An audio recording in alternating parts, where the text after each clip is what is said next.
एक बात कहूं देवराज? कहिए देवर्षि। बात क्या, एक छोटा सा परामर्श है आपके लिए। तो प्रदान कीजिए। अग्निदेव ध्रुव के पास जो ज्वाला चक्र छोड़ आए हैं, वह ध्रुव का तो कुछ नहीं बिगाड़ सकता। हां, वन के निर्दोष पशुओं को अवश्य क्षति पहुंचा सकता है। इसलिए यदि आप उचित समझें तो अपने इस क्रोध की अग्नि को शांत कर लें। आप ठीक कह रहे हैं देवर्षि। अग्निदेव, हमारी चिंता का विषय तो वह बालक ध्रुव है, जंगल के वे निर्दोष प्राणी नहीं। कृपया आप शीघ्र जाइए और जंगल में लगी ज्वाला को शांत कर दीजिए। जो आज्ञा देवराज।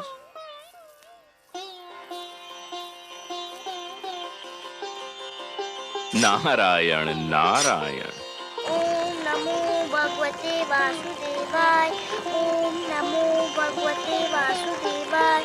ओम नमो भगवते वासुदेवाय। ओम नमो भगवते वासुदेवाय। ओम नमो भगवते वासुदेवाय। ओम नमो भगवते वासुदेवाय। ओम नमो भगवते वासुदेवाय। ओम नमो भगवते वासुदेवाय। ओम नमो भगवते वासुदेवाय। ओम नमो भगवते वासुदेवाय। ओम नमो भगवते वासुदेवाय। ओम नमो भगवते वासुदेवाय। ओम नमो भगवते वासुदेवाय। ओम नमो भगवते वासुदेवाय। ओम नमो भगवते वासुदेवाय। ओम नमो भगवते वासुदेवाय। ओम नमो भगवते। ओम नमो भगवते वासुदेवाय।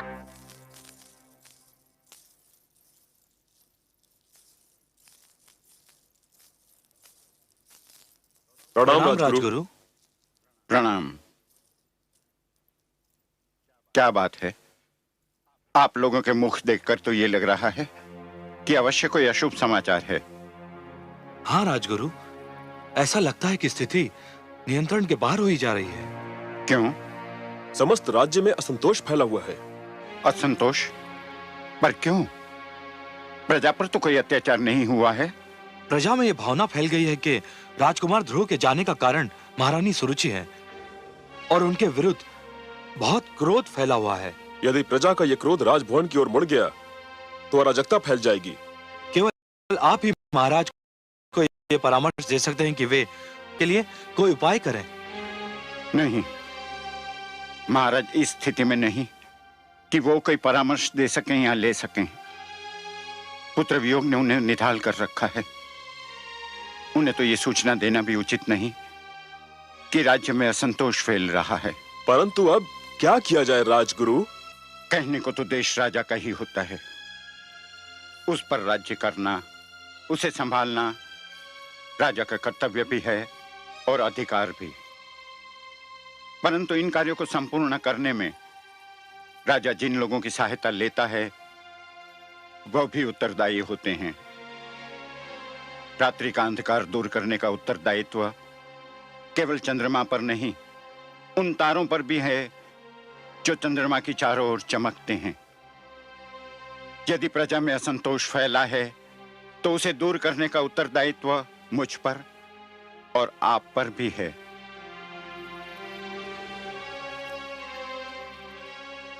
आप प्रजा को समझाइए कि राजकुमार ध्रुव जिस अभियान पर निकले हैं, भगवान से विनती करे कि वो अभियान पूरा हो।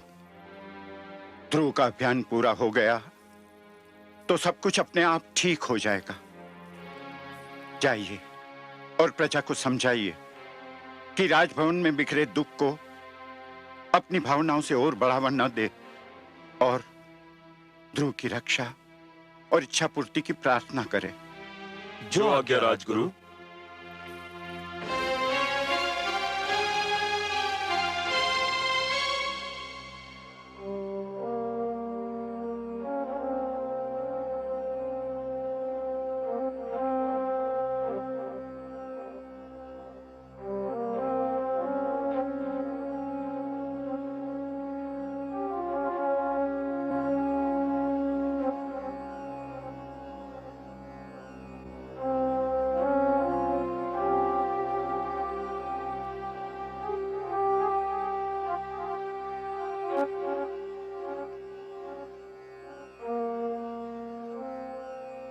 महाराज, राजसभा का समय हो गया है। आप यहाँ क्या कर रहे हैं? संसार के दुखों से पीड़ित होकर भगवान के चरणों में शरण ढूंढ रहा हूं राजगुरु। क्षमा कीजिए महाराज, आप भगवान के चरणों में शरण नहीं ढूंढ रहे हैं। आप तो जीवन के कड़वे सत्य से घबराकर पलायन का मार्ग खोज रहे हैं, वास्तविकता से दूर भाग रहे हैं। ये सच है राजगुरु, परंतु जिस जुआरे ने एक ही दांव में अपना सब कुछ हार दिया हो, वो और कर भी क्या सकता है? जीवन युद्ध कीड़ा नहीं है महाराज। ईश्वर ने मानव को जीवन कर्म क्षेत्र के रूप में दिया है। आप इसे कर्म भूमि से पलायन की शरण स्थली बना रहे हैं। मैं हार चुका हूं राजगुरु, मैं हार चुका हूं। मैं इस कर्म क्षेत्र में जीवन का एक महायुद्ध हार चुका हूं। महाराज, किसी राजा का युद्ध हार जाना बड़ी बात नहीं है, पर किसी राजा का साहस हार जाना एक दुर्भाग्यपूर्ण घटना है। राजा का साहस व्यक्तिगत विषय नहीं होता। उस साहस के साथ प्रजा की आशाएं और उमंगें जुड़ी होती हैं। उस साहस के साथ प्रजा का भविष्य जुड़ा हुआ होता है। तो फिर मैं क्या करूं राजगुरु, मैं क्या करूं? उठिए और प्रजा के कल्याण की योजनाएं बनाइए। जो अपने परिवार का कल्याण ना कर सका, वो प्रजा का कल्याण क्या करेगा राजगुरु? यही तो आपकी भूल है महाराज। आपने केवल राजभवन की चार दीवारी के भीतर रहने वालों को अपना परिवार समझ लिया है, पर वो प्रजा जो आपकी जय जयकार करती है, वो सैनिक जो आपके एक संकेत पर अपने प्राण न्योछावर करने उठ खड़े होते हैं, क्या वो आपका परिवार नहीं है? राजा का वास्तविक परिवार तो उसकी प्रजा है। प्रजा के दुख पर दृष्टि डालिए, आप अपने दुख भूल जाएंगे। यदि कोई वृक्ष फल न दे सके तो उसकी महत्ता में कुछ कमी आ सकती है, पर यदि कोई वृक्ष छांव ही न दे सके तो उस वृक्ष का महत्व ही नहीं रहता। राजा वो वृक्ष होता है जिसके तले प्रजा को सुख और न्याय की छांव मिलती है। अपनी प्रजा को इस छांव से वंचित न कीजिए महाराज। उठिए, अपना उत्तरदायित्व तो निभाने की सोचिए। मैं प्रयत्न करूंगा राजगुरु, मैं प्रयत्न करूंगा। प्रयत्न नहीं महाराज, साहस कीजिए। महाराज, यदि आपको मेरा परामर्श स्वीकार नहीं है, यदि आपको मेरी बातों पर विश्वास नहीं है, तो मुझे कहने दीजिए कि मैं आपके और राजसभा के योग्य नहीं हूं। यहां मेरे लिए कोई स्थान नहीं है। ठहरिए राजगुरु, ठहरिए।